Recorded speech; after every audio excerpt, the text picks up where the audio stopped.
Всем привет! Меня зовут Аслан.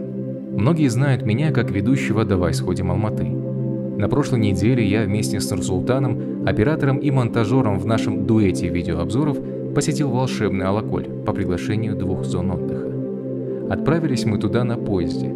От Алматы железная дорога ведет до станции Жаланашколь, а оттуда уже на машине до зон отдыха. В пути было комфортно и спокойно, несмотря на то, что ехали мы в вагоне плацкарт. Хотя одно неудобство было. Ноги наши торчали от щиколоток с наших коек, но тут уже ничего не поделаешь. Маленький размер коек компенсировал красивый вид из окна на Великую Казахскую степь. Вообще поездки на поезде – это отдельный вид дорожной романтики. Есть что-то в этом такое настоящее, что ли. Почти все время мы с Нурсом беседовали на абсолютно разные темы, а в перерывах мы вместе с ним играли в карты. Дорожная классика, скажете вы. Немного проехав на машине, мы, наконец, оказались на восточно-казахстанском побережье озера Алаколь. Воздух там, ребят, просто волшебный, как и вода в самом озере. Вообще, природа там особенная.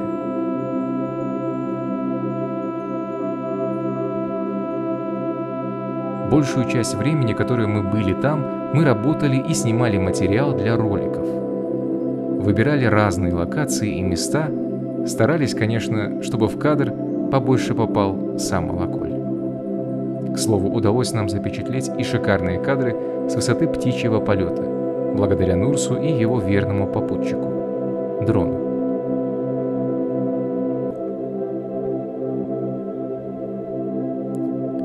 В первый вечер удалось застать очень красивый закат. Вода была спокойной, как зеркальная гладь, и в полной мере передавала медовое настроение заходящего солнца.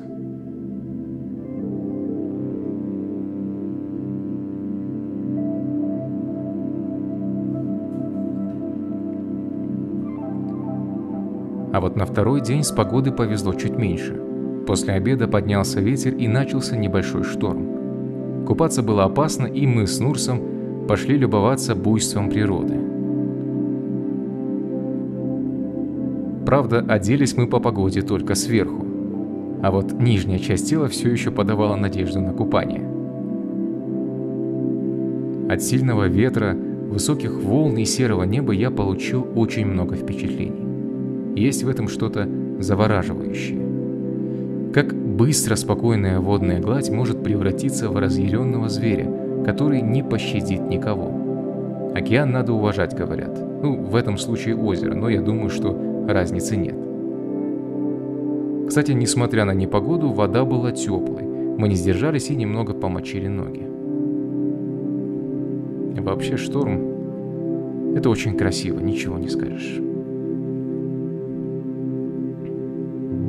В последний день пребывания на озере у нас появился час, чтобы провести его в самой воде.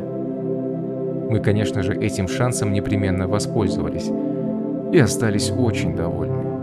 Ехать сюда стоит хотя бы только ради воды, она действительно особенная. Ну и ради вида, который открывается на само озеро и все, что есть вокруг. Вообще от всего вокруг веяло каким-то спокойствием, ощущением того, что все будет хорошо. И знаете, на фоне карантинов и всего прочего это было то, что нужно. Мы вернулись на станцию Жаланашколь после того, как пропустили пару товарных поездов, сели в наш. Правда, в этот раз вагон плацкарт уже был старый, хотя меньше удовольствия от дороги мы не получили. Смотреть за проносящейся природой в своем окне – это отдельный, особый вид отдыха. В итоге могу сказать, что озеро Алаколь – это место, которое стоит посетить каждому. Вода, воздух, солнце, вообще вся природа оставляют неизгладимое впечатление. Зон отдыха и отелей там, к слову, на любой кошелек и вкус. Да и добраться можно как на машине, так на автобусе, поезде и даже самолете, но лично я советую поезд, конечно. В общем, ребят, путешествуйте по стране, развивайте внутренний туризм. Всем пока, всем добра, с вами был Аслан.